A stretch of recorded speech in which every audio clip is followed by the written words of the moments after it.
keep running the countdown, Marcelo, till we get something going here. This time slot's hard.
Oh, you got your gloves on too, buddy. Let's go.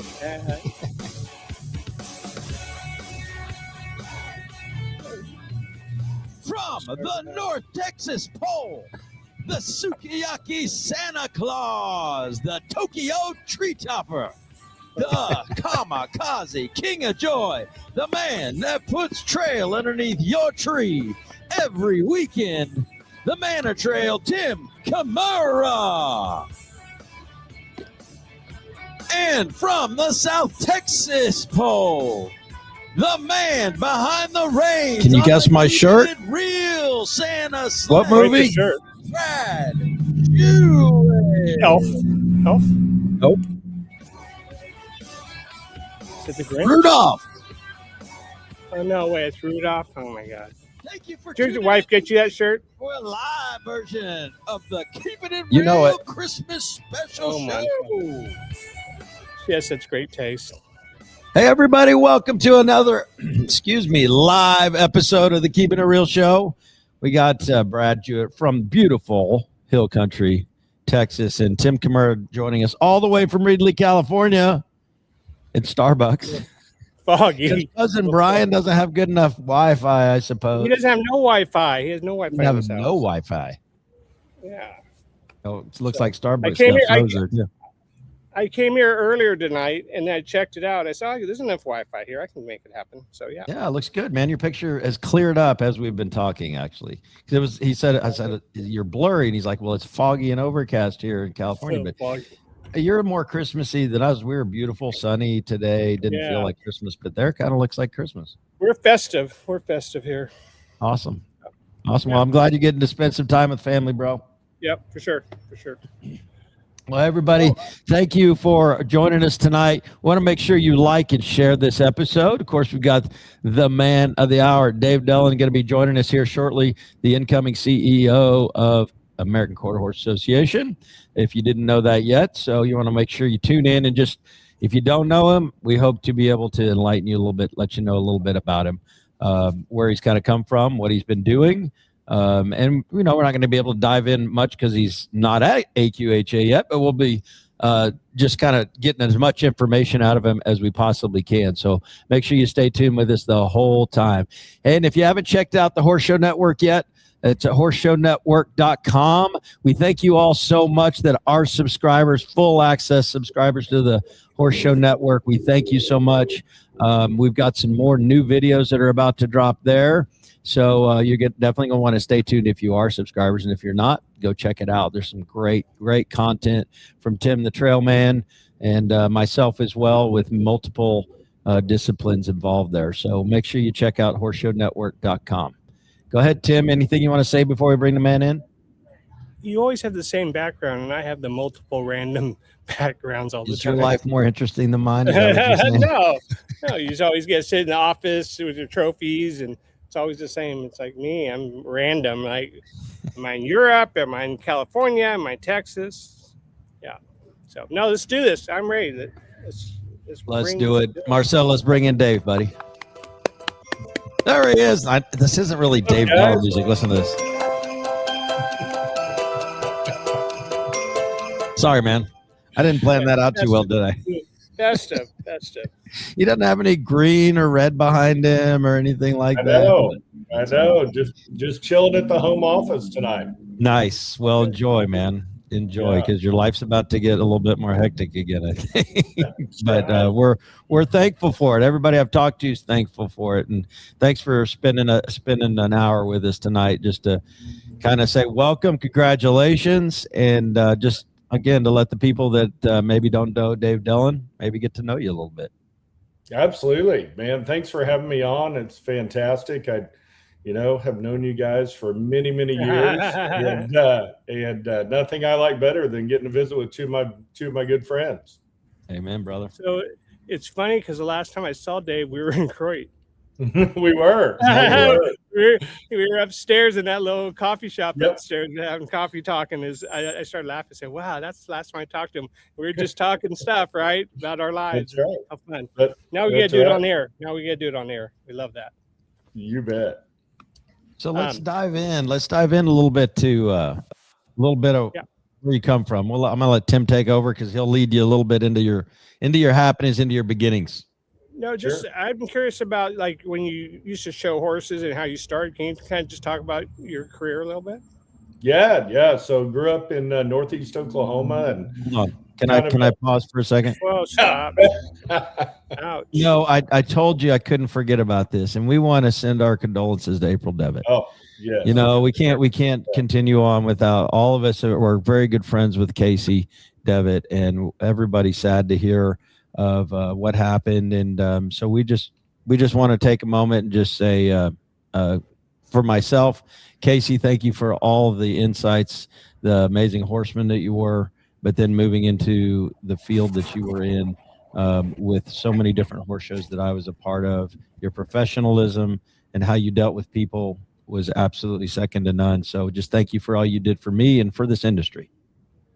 Yeah, and I want to thank him too. Him and I, like during March and February, we worked about 4 shows together back to back to back, and it was pretty funny. And he had my back, I had his back, and he was so easy for me to work with, and we both kind of knew each other, and we knew what questions to ask each other, and we were really good at it.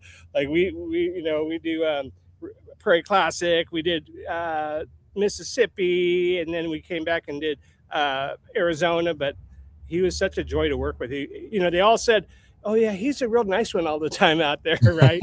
Like he was always polite to everybody, very polite. Hard. Casey, I'm gonna miss you. I'm gonna miss working with you for sure. Yeah, I couldn't agree more. I'm gonna deeply miss Casey. We brought him into the AQHA World Show. Gosh, it was probably 8-9 years ago, something like that. And so he and I got to work really closely together there, and obviously had known each other and judged together many years before that. But there's a lot of words of wisdom, a lot of great memories, and it's just a tragic loss for the industry as a whole, because he was such a great horseman, but also such a great representative for all of the breeds, all of the industry as a whole, and so deeply cared about the horse and what we did in our industry and our community. So definitely a huge loss for all of us, and I will deeply cherish those memories that I have of him. Amen. Well said. Okay. Wow. With that, we got to jump back. Wow. All right. Sorry about that. I couldn't let it go another second without. I looked down at my notes real quick, and I'm like, we got to talk about Casey. Yep. Okay. Bring back, Dave. Yeah. So I grew up in Northeast Oklahoma and went to school at Oklahoma State and kind of trained horses there. I really got involved as a kid through the 4-H programs, and Oklahoma 4-H had a futurity program where you could train your own 2-year-old, so to speak. So I started out, we kind of grew up middle class. My dad was an aircraft mechanic. My mom wrote books, and so, didn't have a ton of funds to really be able to go and show at a real high level, but I really fell in love with the whole concept and idea of training horses. And so my dad would drop me and my 4-H project horse off over at Jess Herd's there in Tulsa on the way to work. And I'd work all day for about an hour long or 30-minute long riding lesson each day, and clean stalls or swept the barn, whatever it kind of took to make that work. And from there, went to school at Oklahoma State and judged there at Oklahoma State. Went through the collegiate judging program under Don Topliff there, and then moved on to Gil Gallions, where I often refer to my time there at Gil's as my graduate school.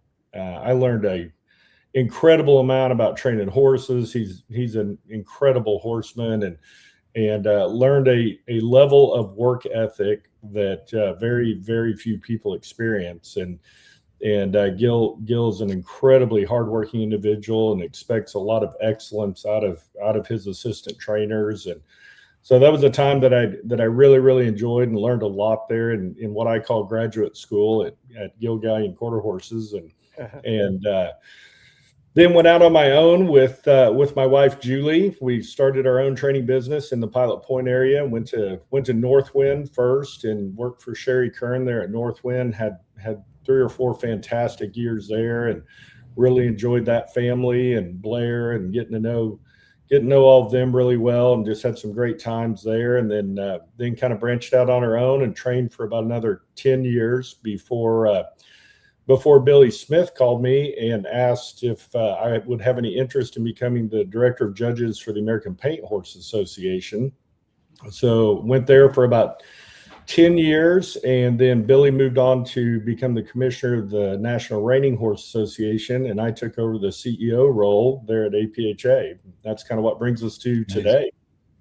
That's amazing. But, for all of you that are listening and any young kids that are in the same situation, I mean, that is what I kind of call the American dream. Obviously, it's the cowboy dream. And no matter whether you're sitting behind a desk, Dave, or you're on a horse, you'll never lose that cowboy mentality.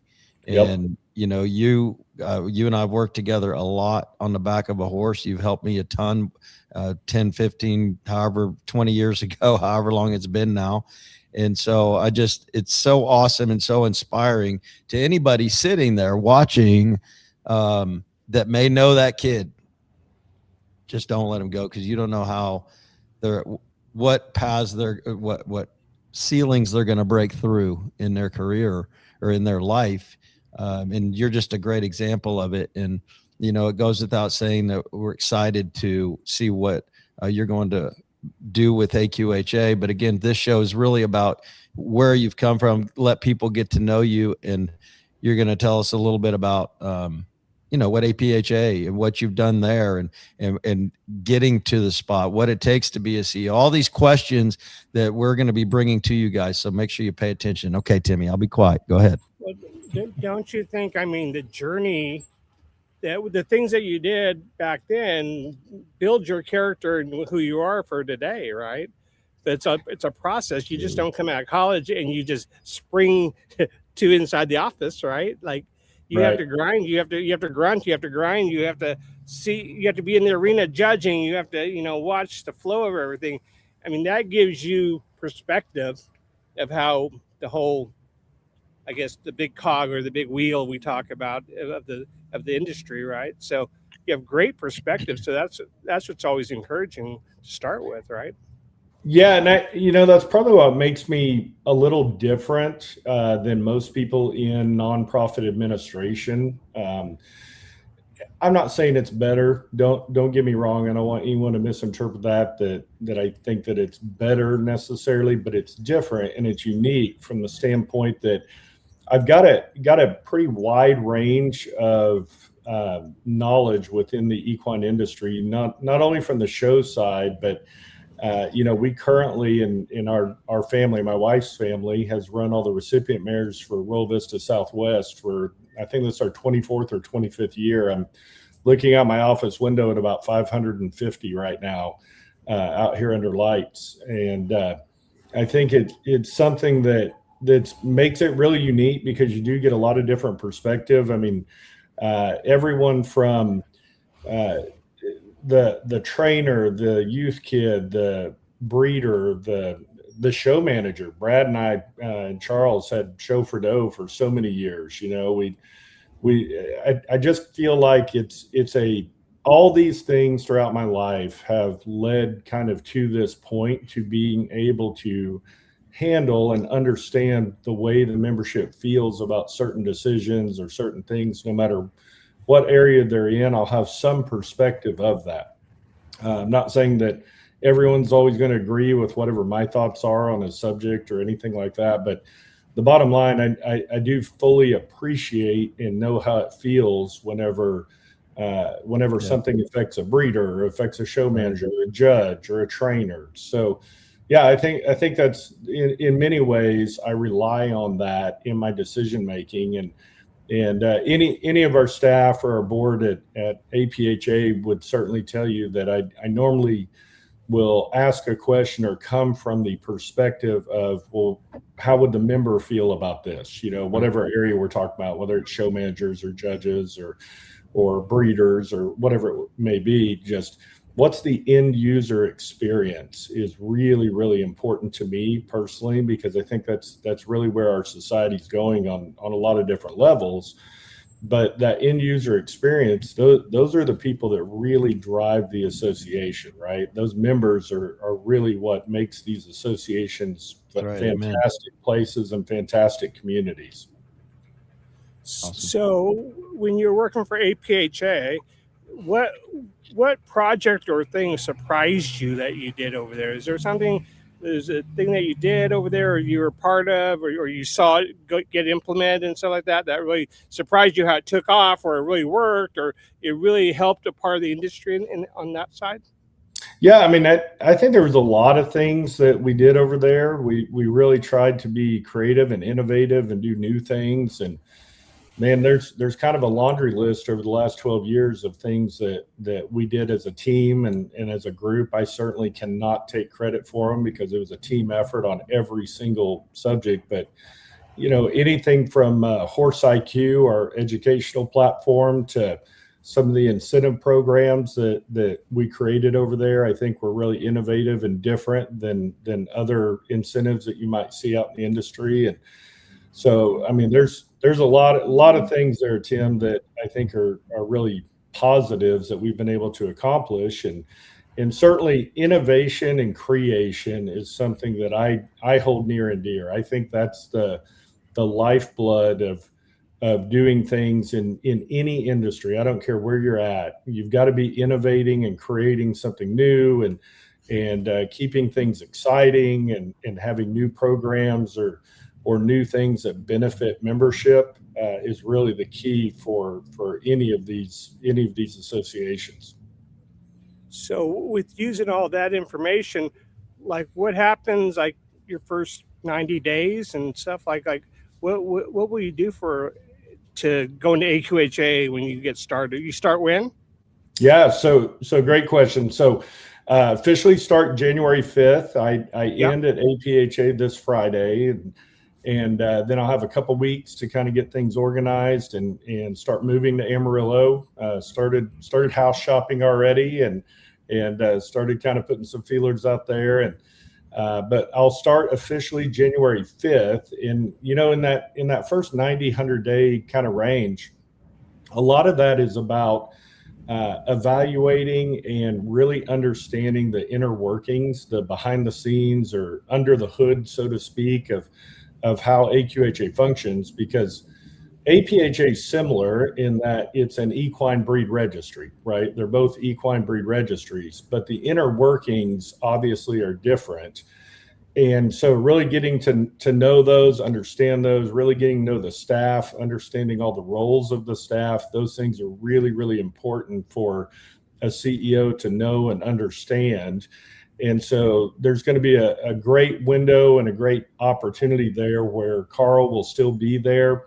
The official handoff is at the end of March is when we really take over. So Carl will maintain the day-to-day decision making from January through the end of March. And I'm really looking forward to getting to work with him and getting to hear what all he has worked on over the last 3 years. I mean, I've seen a lot of it. I know a lot of it, but at the same time, really understanding the details of the day-to-day operations are really, really key to being successful. So I really appreciate him spending that time with me and being able to build that over the first 90, 100 days. Well, we look forward to having you back. After you've got your feet starting to get a little bit more wet into the AQHA and you kind of have all your foundation points down, to have you back and talk about some of the programs that you want to either implement or continue on, or whatever your thoughts may be at that time. So definitely everybody pay attention, halfway through the year here, and we'll have Dave back and let y'all fire away some questions at him for sure. I know you'd enjoy that. To that point, Brad, at some point, I would love to come back on and once I've had some time to really spend there at AQHA, I'd love to walk through the strategic plan that they've created. They released that publicly. You can find it on the website or on social media. It was, I don't know, maybe a few weeks before the interviews really got rolling for the CEO position, but I studied that pretty in depth leading into those interviews, and man, that they put together a fantastic strategic plan. And awesome. For anyone that doesn't really understand what that is or what that means to a nonprofit organization, strategic planning is really, really important. And we worked under different strategic plans over the last 12 years at AQHA, and I think the plan that AQHA has put together is really an excellent plan, top to bottom, front to back. It actually was one of the things, one of many, that made me really excited about the opportunity to come and serve AQHA. As I read through that, I thought, man, I can really get behind all of this stuff on awesome. The list. And awesome.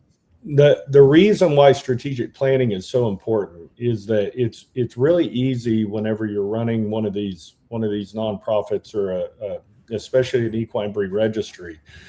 It's really easy to get pulled in a million different directions, right? There's all kinds of stuff that can pull you on the day-to-day, left, right, all over the place. And the strategic plan really is I think of them kind of like a cookbook, in that you've got this recipe of where we're trying to go as an organization.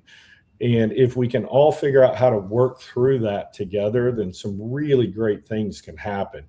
And so the plan that they've created is really good. I'm looking forward to implementing it. That's actually a big part of my role as CEO, is the implementation of that strategic plan. And that's not just on a staff level. That's staff, committee, executive committee, directors. I mean, we all want to work through different pieces and parts of that plan. And I've seen it firsthand. When you do that well, it becomes incredibly effective, and you can accomplish some really great things in a short amount of time. Love it. Love it. So go ahead. I'll let you go. Well, I'm thinking like through your journey, I mean, you've had several different jobs, AQHA and coming here. Like, I'm gonna use Patty as my example. Like, we always talked about, between her and I, that every time you take a new job where you get to a higher level, you want to leave your old job in a better place. You want to be better than the last guy, but you want to improve something to say that you try to make some standard better, or you implement something to make something easier, or you got people going the right direction. So, like, what would you have anything like legacy that you like to think about? Like, wow, I'm sure glad that got better at AQHA when we were done. I got to see it through, and I'm leaving now and I feel good about it. Do you have anything like that? Yeah, lots of things like that. So let me kind of hit a few of the major ones. So early on, we started creating a interactive website to help educate the membership about judging, and trying to get the same exact information that the judges received in their educational seminars out to the exhibitors and the membership. And that's called horseiq.com. I'm super proud of that. That was really a labor of love for many, many years at AQHA. And I'm really proud of Sandy J taking that over and just running with it and doing a great job with it over the last couple of years. And so that's an important piece of what I feel like are some really prime examples of what you're describing. Recently, there's several others that we kind of made as part of our strategic plan in 2023. There was a direct focus to try to drive more monetary incentives back to the exhibitors and the competitors on all levels there. And so there's several programs. So one's called Chrome Cash, one's called PB Rip, and most recently Paint Points, PAYNT points. Little play on words there, but those three programs I'm super proud of because it provides monetary rewards right back to the competitors within the association. And Chrome Cash is designed and structured to be a side pot within some of our alliance partners. So think NRHA reining, right? Well, there's a Chrome Cash side pot for paint horses within every major reining you can imagine. So the Futurity, the Derby, the NRBC, the European Futurity, European Derby, all those NRHA events will have a side pot. And we actually had some really good results here just recently in 25 from the NRHA European Derby. It's held at a giant equine expo event called Équitalion in Lyon, France. And we went from, I believe in 24, we were around 10 or 15 entries in that side pot. And in 25, we were over 100 entries. Wow. In that. And so that kind of growth shows us that people like it. It's working. It's something that they're excited about. I'm a huge numbers guy. I feel like it's, it all boils down to numbers at some point as far as being able to see whether you're really successful in what you're doing. The NCHA, same way. There's a side pot. I think there were close to 300 entries in the Chrome Cash at the NCHA Futurity that just concluded last week. So those kind of things are something I'm super pleased about. And again, it was a team effort. Those aren't something that I did on my own by any means. It was something that we all did as a team there at AQHA, but that's a great one. The PB Rip program is really good. That's Paint Barrel Racing Incentive Program. Again, another side pot program that you'll see at all kinds of barrel racings around the country. And we've really expanded that. Fixing to just here in 26, coming up in 26, we worked to deal with the NBHA, National Barrel Horse Association, to hold a lot more PB Rips with they have over 300 events within the U.S. So there's going to be side pot money for paints running with NBHA. And then most recently, the Paint Points deal is really neat. It's an incentive program that pays out 2 times a year, so every 6 months. And basically, there's a big pot of money that every 6 months gets split up between all of the points earned at every AQHA point earning show anywhere in the world. And it's all done evenly. So the point is worth the same amount of money in Germany as it is in Texas. And it doesn't matter if it's a 1-judge show, a 2-judge show, or a 6-judge show. All the points are worth the same dollar amount because they're split evenly. But basically, there's a pot every 6 months. And for 25, that was in all youth and amateur classes. And then in 26, the board of directors has included the open as well. So every single point in every AQHA approved event anywhere in the world is going to pay out probably somewhere in the range of $10 to $13 per point. Awesome. And then they did a color bonus on top of that, which will probably add another $7 or $8 to each horse that has more than 12 inches of white viewable from the side. So what you would consider the stereotypical loud paint, they're going to get a bonus amount on top of that. And they're going to be winning close to $20 a point everywhere they go, anywhere in the world. Amazing. Great programs. Wow. It seems like, when we show all the time, if we stimulate the people, if it's winning money back or a different award or certificate if you're in Europe or whatever, that extra stimulation inspires them to roll around again. Like when we show, all I know is this: if you bring something home, a ribbon, a medal, a bucket, a hoof pick, a check, the sponsor at home will be happy. Right. Dad will be happy if you bring something home to show. a ribbon, a medal, anything, right? And if you bring home a check, he's going, oh my God, it's going the other direction, right? It's not the money pit. So, but I just think, I mean, just different programs, different ways of doing things, giving them the stimulation. I know those guys, the Chrome Cash in Europe was big. It was huge. They loved that. They loved that check. They loved to take the picture in front of that check. They were so enthusiastic when we were there. I mean, but it could happen to AQHA just as well. I mean, we can do other things to stimulate our people to like make it worth not just going in there and doing it and then coming out. You know, like, and I think those are great points. I will tell you that it all depends on what motivates people, right? And a check doesn't motivate everyone. I'm not saying it does. There's lots of different motivators for participation in different things, but I do feel like there's and as a dad, I will tell you that, you know, there's definitely some benefit if you feel like, hey, I'm gonna spend X amount of dollars every 6 months or each year on this horse habit or horse hobby or whatever it may be, and if you can get a piece of that back, you're not going to necessarily, you know, maybe win gazillions of dollars over what you put in on input costs, but if you can get some of that back, it's exciting. I still remember a customer, Brad Jewett, and I had many years ago that his daughter won, like, I don't know, $1,300 in the showmanship of the NSBA World. Gosh, Brad, that's been 20 years ago. And he came out and he grabbed both of us kind of by the shoulders and the shirts. And he goes, are you telling me my kid just won some money? This is the first check she has ever won ever. And he was all pumped up, and he turned around and he bought a 2-year-old and put it in training with me for a pleasure horse. And, exactly right. you know, it's just, it was the excitement factor, right? I guarantee you that man spent a lot more than $1,300 to get to that spot, but he was excited about it, and he was having fun. Right to your point, Tim. Right, like exactly. That's putting it right into literal how it happened.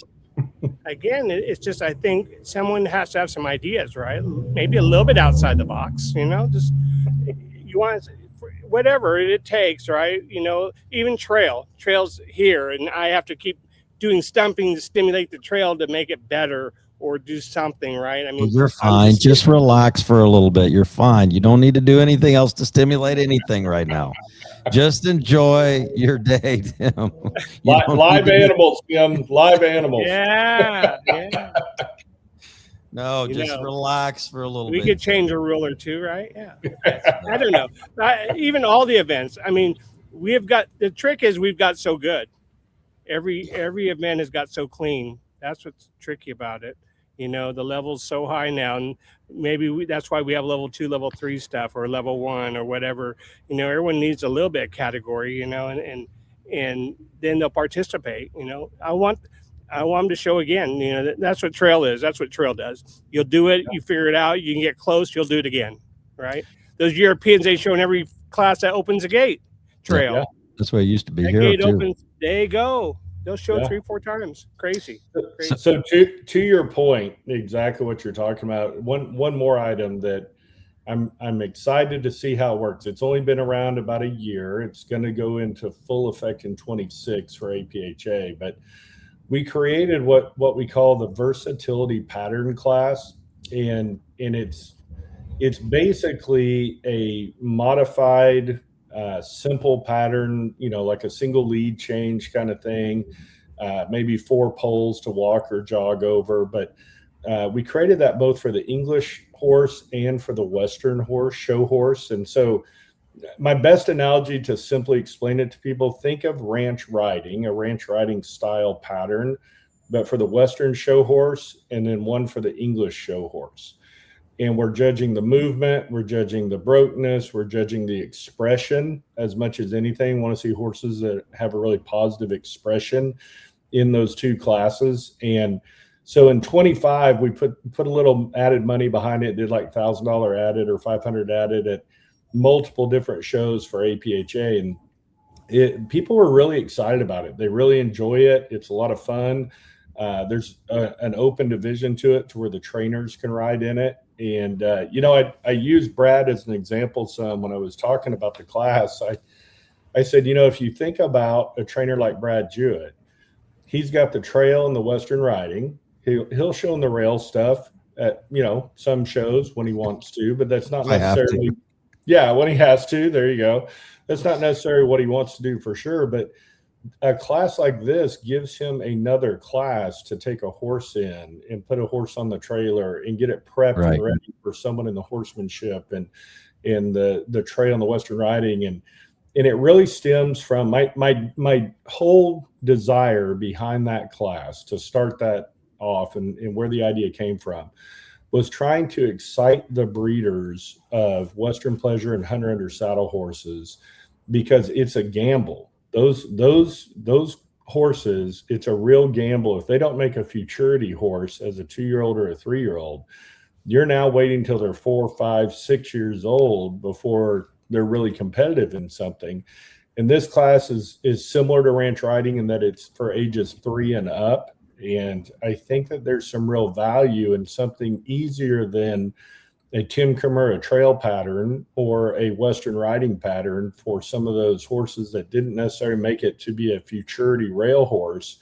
But it gives them another opportunity to go out there and show and be successful. And it gives all-around trainers or pleasure trainers another class that they can go in with a similarly bred horse to what they're using and all the rest of them. So I'll be excited to see how that class kind of grows and what that looks like as time goes on.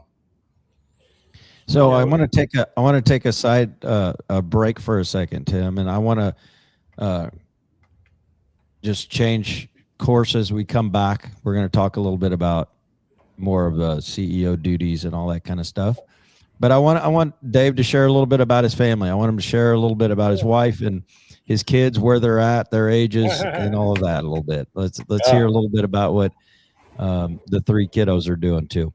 Yeah, they're a mess, man. They're going nonstop. So Julie, as I mentioned earlier, manages the Reset Mare farm here, or ranch, whatever you want to call it. It's a zoo is what I call it, but she manages that on the day-to-day. And Gage is married, and his wife, my daughter-in-law, helps Julie every day with the ranch, and it's a wonderful young lady named Courtney, and we're so thankful to have her in the family. And so Gage is going to graduate here, maybe the end of this week or next week, from Oklahoma State with a entrepreneurship degree. And he's been working ever since his freshman year in college.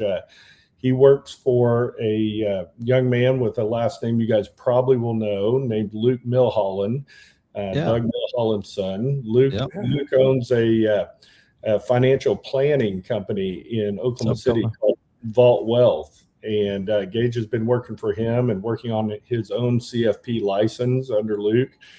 And so he's kind of going down that path of financial planning and estate planning, money management, investing, all of those realms, and just really has a great mind for business and loves entrepreneurship on a lot of levels. So really excited for him doing all those pieces. You guys, I know Brad's seen him lately, but for those of y'all that remember little Gage that was riding around on a bicycle selling water bottles at the NSBA World when he was 8, he's huge. He's a man.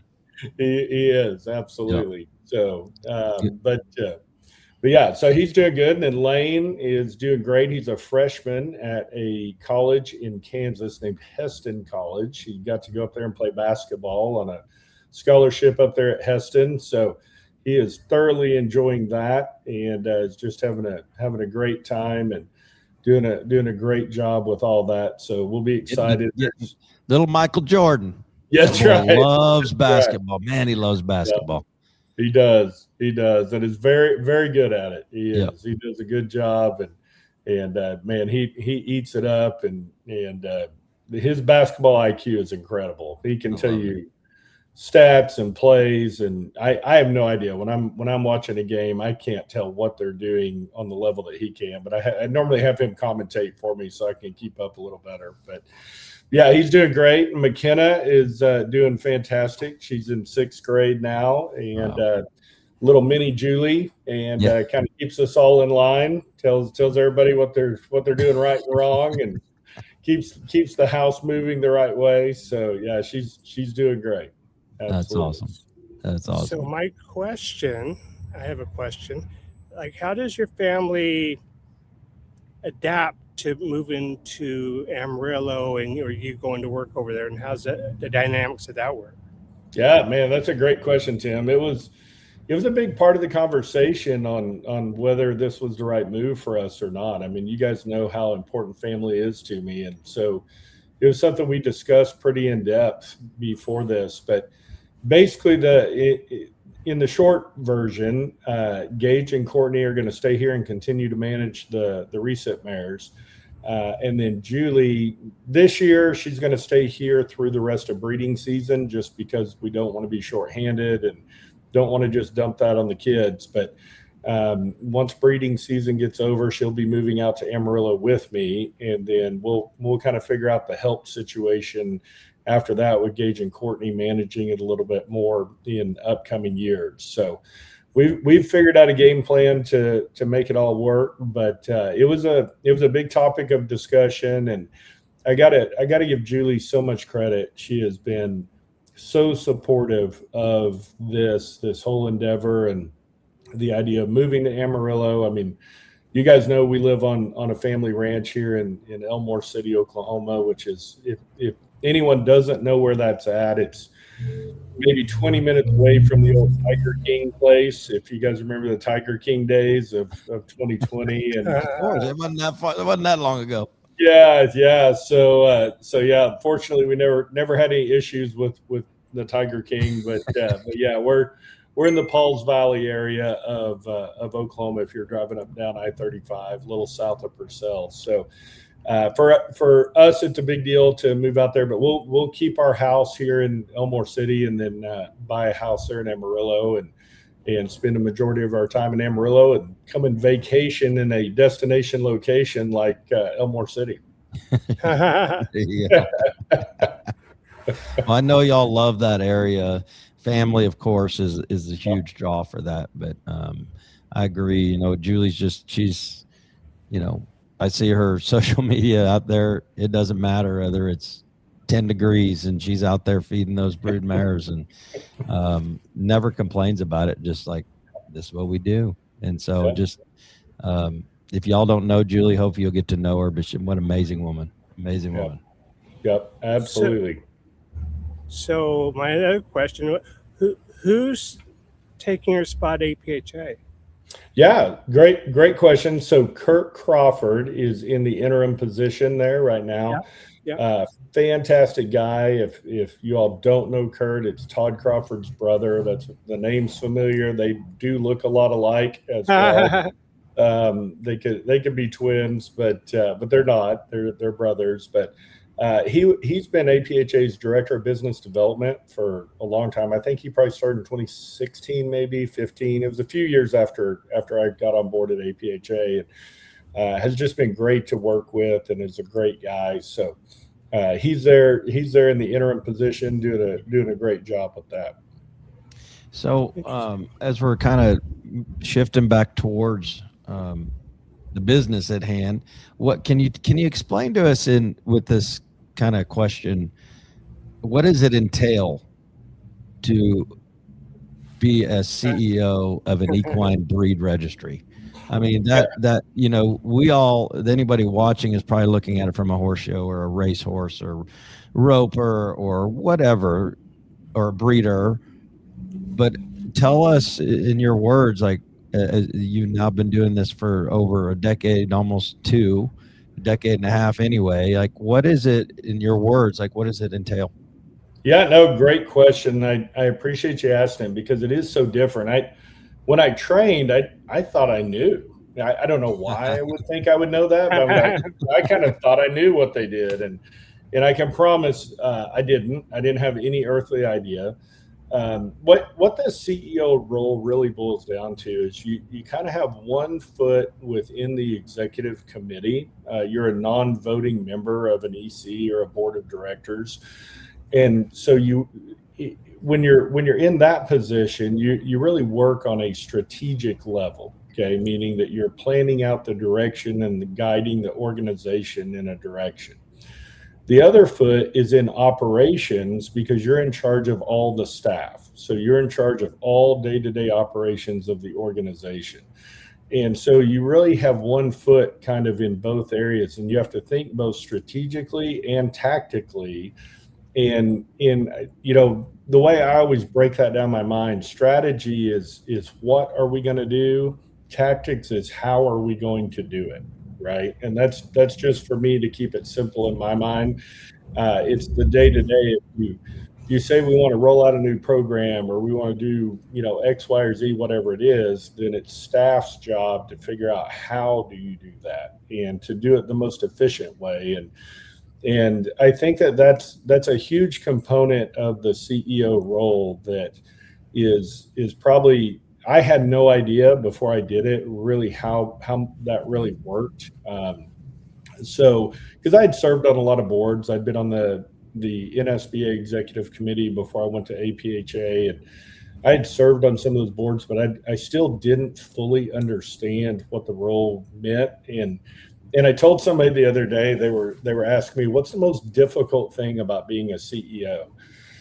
And I said, the hardest part of it is being able to pivot mentally every day to 1,000 different topics. So you have this mass amount of information coming in. And when you're, say, a director of judges, you still have a lot of information that comes at you, but it's normally related to judging, right? 95% of it is going to be about judging.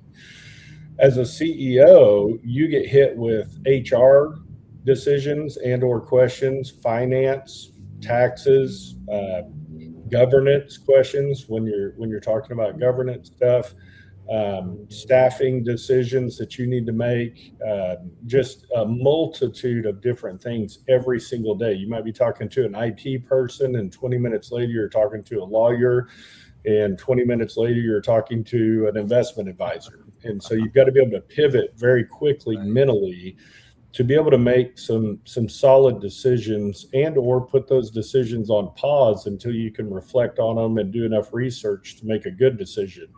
So I think for me, that was probably the biggest eye opener. I'd watched Billy Smith for many years. I'd worked under him for 10 years, and man, he gave me a lot of education, a lot of great advice, and really helped me think on those levels. But until I actually did it for the last 2 years, I had no idea. I often harassed him and told him I really didn't think he did anything but sit in there in his office. And I called him a few weeks after I'd gotten fully in the role, and I said, man, I really missed that one. You were doing a whole lot of stuff I didn't realize. So anyway, it's one of those things that's probably the most difficult component is you have to be able to pivot and focus on a new concept or a new idea about every 10 to 15 minutes. Wow. Well, and your whole life has culminated, right? Like you think of the decades you spent, getting to your to Gilgallians, and then the decade into your own business, and the decade into then running that business and starting in the show for dough, kind of running a horse show a little bit, being part of NSBA, and so you had so many decades of boots on the ground stuff, and then you go into the office and you start to learn all the other crafts for a decade or over, right? From Billy Smith and those people in those positions, listening to the amazing executive committee members, right? Because they're there for a reason. And so it's just, it feels good to know that you're equipped for the job that you're about to take on, right? Which obviously you've been with paint, the American Paint Horse Association, but with AQHA, it is the largest breed registry in the world, I believe. And that's just, it's the beast, right? And so I think I speak for a multitude of people that we're all very excited to come in, but I think, listening to how you're explaining your thought process of how you're coming in is a very humble approach to it. And I'm thankful for that, for sure. Right. And so, It's awesome to hear you talk about it, even though we've talked over every year since we've known each other multiple times, but just to see the progress and the growth is absolutely amazing. And I'm excited for other people to get to know you better. And I know they're going to jump on board, as many of us tonight are commenting about that. So, well, I am beyond excited, number one, for the opportunity. And to your point earlier about EC members, there's a fantastic executive committee at AQHA. I've had a lot of really good conversations with them over the last 2 or 3 weeks and have been so impressed with their thought process and the way they've analyzed things and their desire to guide the association in a really positive direction. I mean, I cannot begin to explain how excited I am to be able to come in and work with that group of people, as well as the staff at AQHA. There's a fantastic staff there that it is large. It is much larger than APHA's staff, and that's I guess where I'm going more than anything is that it takes a team to really be able to make these things work right. The CEO has to be able to create the vision and the direction in conjunction with that executive committee. They're not on their own, but that's that foot in the strategic area, right? Yeah. But then that staff and that team of staff members are what really makes it happen over time, because that's their job. That's what they do day in and day out. That's what they're paid to do, is to be able to really perform the operations and the functions of the organization. And so I'm really excited to get to work with that executive committee. I've gotten to know them a lot better over the last few weeks, and man, great thought process. It's a great group of people that really care deeply about the quarter horse and the direction of the quarter horse. And then I'm really looking forward to that first 90 days in the office where I can really get to know the staff. It's really easy to be short-sighted, because we're all coming at it from our own event.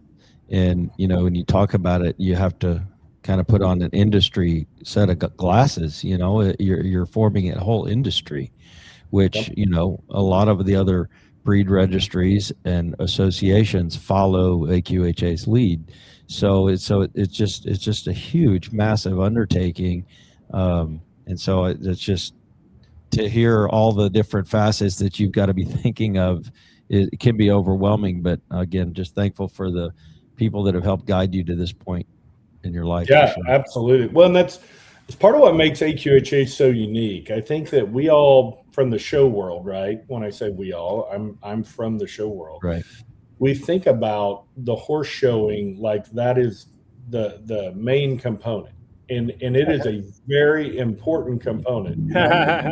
It's huge. It's a huge deal.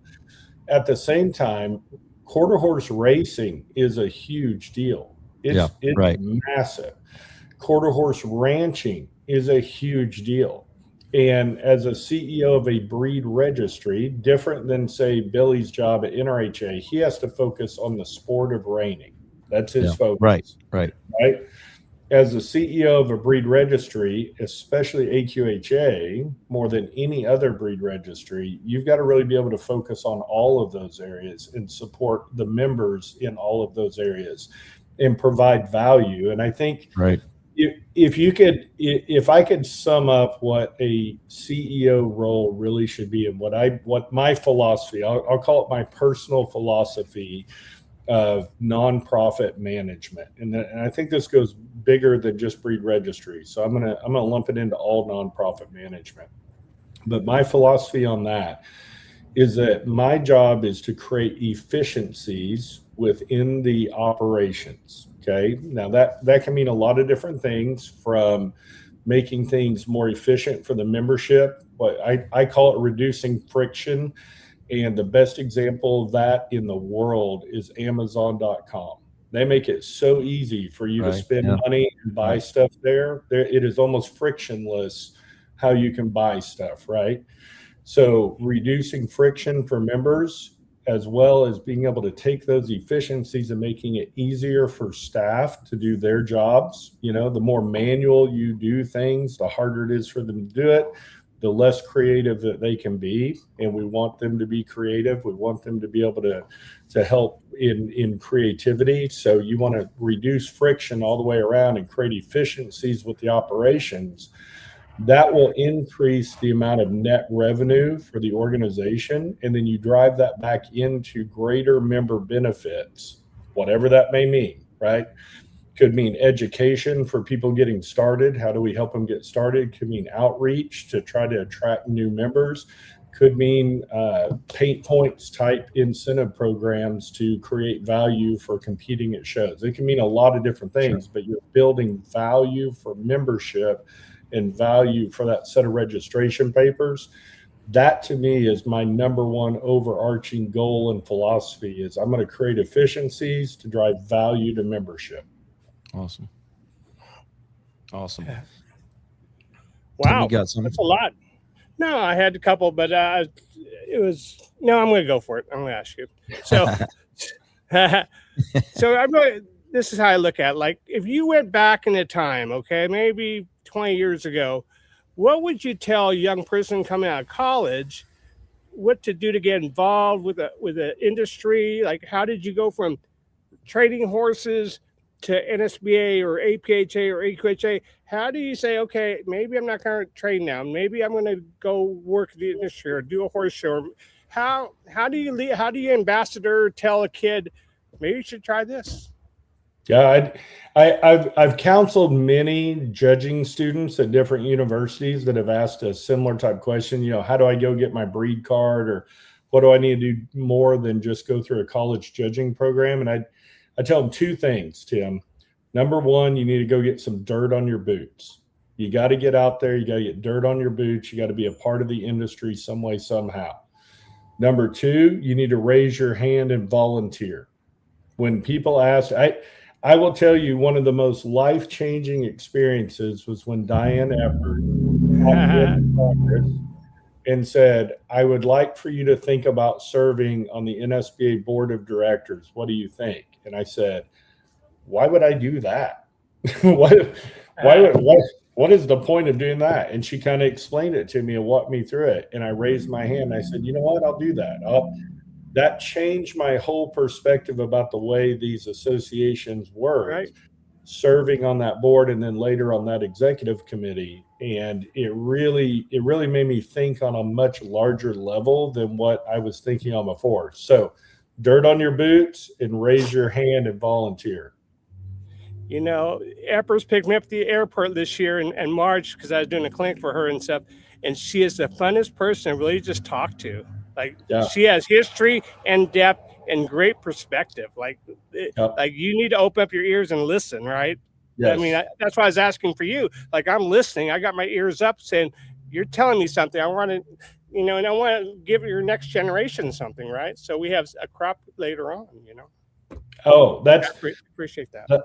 That's the whole goal. The whole idea is that you build these associations to last a lifetime. And there have been so many great leaders through so many of these organizations over time that they did a great job for us. I had lunch with Bill Brewer maybe a week or two ago, and man, I sat there and soaked that up like a sponge. Every word he said, I just soaked it up, and I loved every minute of it. And I'll cherish that 2-hour window for many, many years. But that's a big part of that, what I was talking about operational efficiencies and driving value for membership. The more people on the face of the earth that can find value in becoming an AQHA member and having a set of AQHA registration papers, that is sustainability for the future. And that's what I'm really after. I love it. Okay, Bradford, I'll get back. Well, I mean, I think the only thing that we really didn't discuss that we kind of talked about was just kind of your nonprofit management. Yeah. A little bit, and if you just want to, chat about that a little bit, because I know that's very important to a lot of our viewers. Yeah, no, I think it's great. A big piece of what I've always tried to do is nonprofits are very different than running your own business from the standpoint that you've got, a governance of a board of directors, and you've got an executive committee, and you've got committees to work within, and all of those things. And I think a big piece of that, Brad, is where that strategic plan comes in, that if everyone has the same cookbook, we can all add to the recipe our own ideas, our own parts of it, but we got to know what we're cooking. You can't be cooking steak 1 minute and chicken the next, and you didn't ever go buy any chicken, right? So my point is having that strategic plan is really important when we talk about nonprofit management. And then it's about building teamwork. I'm a big proponent of bringing ideas to a committee, and I think a lot of that has to kind of come from staff because they're doing the day-to-day operation. But let's say you bring something like how judges are tested to receive a judge's card. I'm just coming up with something here, right? So there's got to be an operational component to that staff needs to have input on about how we do that, because they understand the budget, they understand the finances, the limitations of how many staff members can be involved. Are we going to involve 100 people in this testing, or are we going to involve 3 people? So you bring this beginning concept to a committee, and in that committee should edit that, and they should say, hey, we really need to have this piece of it and that piece, and you want to have a live judging component, and then we probably want to do some video judging, and what about this, and what kind of test do we want to do as far as a written test? And there needs to be input from those committees on editing those things and lending ideas to it, poking holes in it. I often tell people I actually would much rather a committee and my friends tear apart some idea that I bring to them than to let me move forward with a bad idea that I think's good and then let the public tear it apart. Right. So right.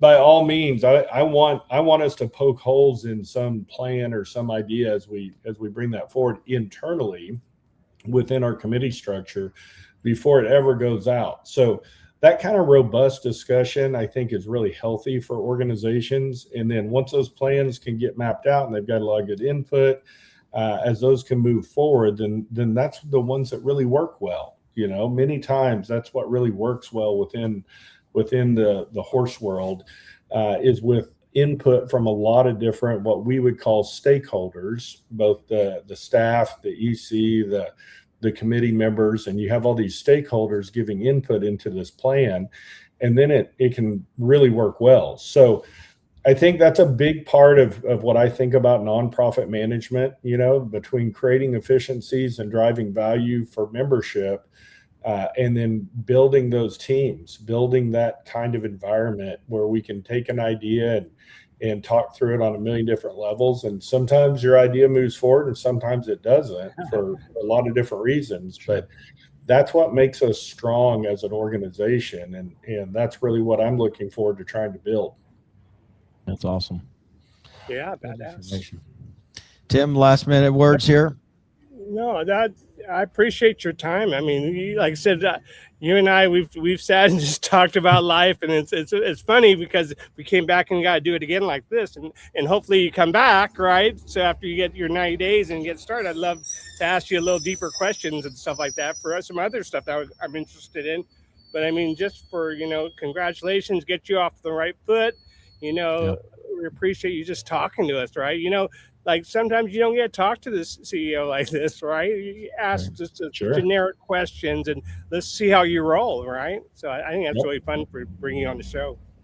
I appreciate it, and absolutely, I will come back at some point later this year. And what I'd love to do is to set up a time, and we'll walk through this strategic plan, because I think it's a good one, and I think it's one that the membership needs to understand. And I think it's something that if I can walk through it for an hour with you guys, then it'll give you a really good perspective about what we're thinking. I love it. That'll be fun. David Dellin chimed in. Look at him.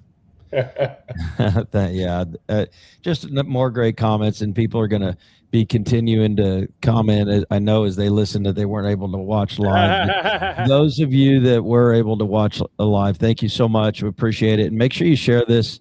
Again, the point and the goal is just to try to get as many people, just like we did with Carl when Carl came in. You know, we want people to get to know the CEO, the one that's going to be running this association. And I know Dave personally, but getting to know Carl was the same way. They're not trying to hide behind anybody. They want to hear your thoughts, and you know, they have connections to the EC and all the different committee members and things like that at the convention that not everybody's able to go to. So we just hope that that a platform like this just makes these guys a little bit more approachable. I know Dave I'm sure will be out there and in the middle of everything that he possibly can once he gets settled in there in Amarillo. But let me just say in closing here, Dave, thanks again. And we're excited. I speak for a multitude of people that I've talked to off the show. Just there's Laney DeBoer right there. I'm so excited. So we're just thankful for you, brother. And again, thanks for this time, and enjoy your Christmas vacation, man. Because hopefully you'll get to spend some time, and hopefully all the kids are coming home for Christmas. They are, Awesome. man. Hey, I appreciate you guys having me on, and like I said before, I'm super excited as well. It's a fantastic opportunity, and I love this organization. As so many of you know, I grew up in it, and it's always been a part of my life in some way or another. Right. So the opportunity to come back and lead it and work with everyone there is absolutely a huge highlight for me. So I'm fired up. I'm ready to get to Amarillo and see what we can get done. Sounds great, brother.